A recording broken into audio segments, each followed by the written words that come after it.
Welcome to this presentation. You are watching BLSI Design Lecture Series. Today we are going to speak about the IDDQ testing and design for manufacturability.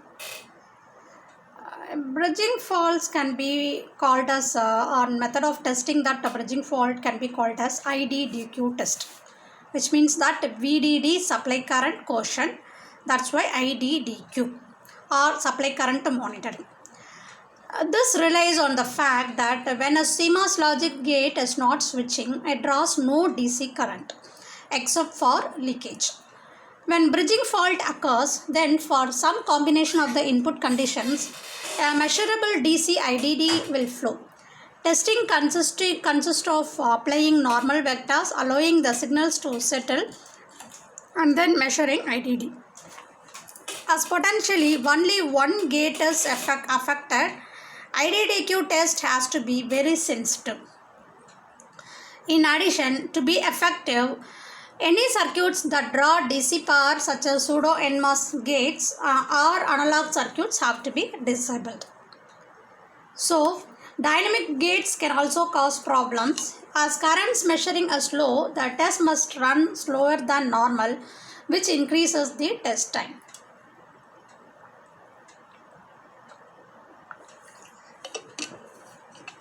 This IDDQ testing can be completed externally to the chip by measuring the current drawn on the VDD line or internally using specially constructed test circuits.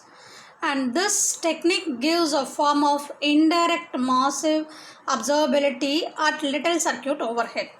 However, as subthreshold leakage current increases, IDDQ testing ceases to be effective because variations in subthreshold leakage exceeds current caused by the faults. And now let us move on to design for manufacturability. The circuits can be optimized for manufacturability to increase their yield, and this can be done in a number of different ways.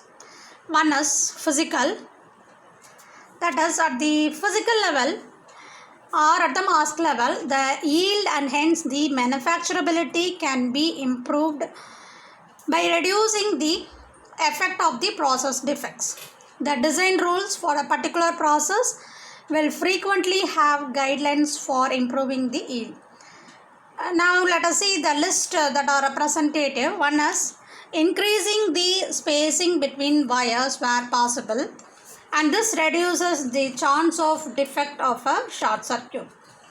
And the second case is increase the overlap of layers around the contacts and wires, and this reduces the chance that a misalignment will cause an aberration in the contact structure. Increase the number of wires at wire intersections beyond one if possible, and this reduces the chance of defect causing the open circuit. Increasingly, design tools are dealing with these kinds of optimization automatically. And the next concept is redundancy.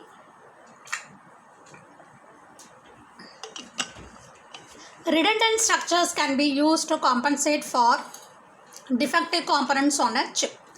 For example, memory arrays are commonly built with extra rows. During manufacturing test, if one of the words is found to be defective, the memory can be reconfigured to access the spare row instead.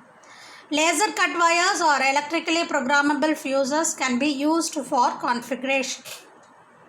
Similarly, if the memory has many banks or one or more are found to be defective, they can be disabled, possibly even under software control.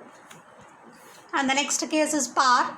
Elevated power can cause failure due to excess current in wires, which in turn can cause metal migration failures. In addition, high power devices rise their die temperature, degrading the device performance and over time causing the device parameter shifts.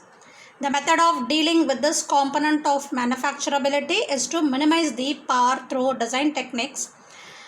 And in addition to a suitable package and heat sink should be chosen to remove the excess heat. And the next one is process speed. And we have seen that the process simulations can be carried out at different process corners. Monte kernel analysis can provide better modeling for a process spread and can help with the centering design with the process variations. And next is yield analysis. When a chip has poor yield or will be manufactured in high volume, dies that fail manufacturing test can be taken to a laboratory for yield analysis to locate the root cause of the failure. If particular structures are determined to have caused many of the failures, the layout of the structures can be redesigned. For example, during volume production, a ramp up for the Pentium microprocessor, the silicide over long thin polysilicon lines was found to crack and raise the wire resistance. This is in turn led to slower than expected operation for the cracked chips. The layout was modified to widen the polysilicon wires or strap them with metal wherever possible, boosting the yield at high frequencies. And now let us move on to boundary scan. Up to this point, we have concentrated on the methods of testing the individual chips. Many system defects occur at the board level, including open or short-circuited printed circuit board traces and incomplete solder joints. So at the board level, bed of nails testers historically were used to test boards. So in this type of tester, the board under test is lowered onto a set of test points or nails that probe points of interest on the board. These can be sensed, that is the observable points can be sensed and driven the controllable points to test the complete board. At the chassis level, software programs are frequently used to test the complete board test. For instance, when a computer boots, it might run a memory test on the installed memory to detect the possible faults. The increasing complexity of boards and the movement of technologies such as surface mount technologies with an absence of the through-board vias resulted in system designers agreeing an unified scan-based methodology called boundary scan for testing at the board level. Boundary scan was originally developed by the Joint Test Access Group and hence commonly referred to as JTAG. Boundary scan has become a popular standard interface for controlling the BIST features as well. The IEEE 1149 boundary scan architecture is shown here. All of the I/O pins of each IC on the board are connected serially in a standardized scan chain accessed through test access port so that every pin can be observed and controlled remotely through this scan chain. At the board level, ICs obeying the standard can be connected in series to form a scan chain spanning the entire board. Connections between ICs are tested by scanning the values into the outputs of each chip and checking that those values are received at the inputs of the chips that drive. Moreover, chips that with internal scan chains and BIST can access those features through boundary scan to provide the unified testing framework. Industry environments are usually well funded and the appropriate testability tools are available to ensure a product grade test effort. But what do you do in a university environment where the infrastructure might not be quite as affluent as in the industry setting? Not only may test tools be available, but also the very act of building a test board can be a daunting extra amount of work on the top of the chip design. So now I'll give you some tips that might help in this situation. Taking the time to include the circuitry to aid in testing on the chip is usually much easier than adding it at the board level.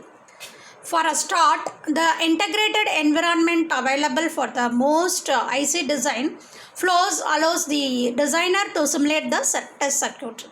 So while it might seem superfluous to the task at hand, including the test circuitry can save a huge amount of effort after the chip returns. Moreover, the on-chip circuitry can often test at speeds that are impossible off-chip without extremely expensive production test machines. So the main point here is to think ahead. Boundary scan and BIST greatly simplify testing. If the chip has a standard boundary scan interface, it can be tested from a PC using a commercial boundary scan controller. For example, the Corellis Net USB 1149.1/E can drive the scan chains up to 80 MHz. So in the absence of BIST, there are several ways to test a chip. One is breadboard or wire wrap test board with the switches for inputs, LEDs for output. This is tedious for all but the simplest chips.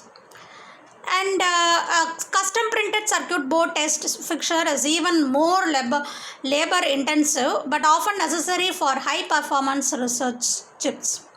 Another strategy is to use a logic analyzer with a pattern generator, and this approach requires a specialized test fixture to hold the chip and often has a steep learning curve for students, but it can perform tests at tens to hundreds of megahertz. An increasingly popular method of testing digital chips is to design a test board that includes a large FPGA. The FPGA can drive test patterns to the chip under test and can store and analyze the performance and responses.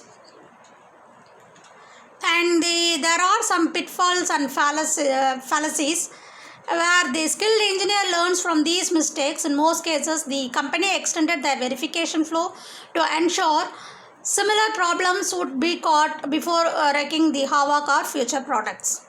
Microprocessor had been in the field of several years when reports began arriving from major customers that certain programs would cause the system to hang at unpredictable times with intervals of hours to days. So the manufacturer appointed a Tiger team to resolve this error. The hang rate proved to be insensitive to the power supply voltage, operating temperature and clock rate. It was observed that all versions of the chips, regardless of foundry, manufacturing technology or motherboard, the program that failed all involved a mix of floating point and integer operation and not just integer codes. Thank you.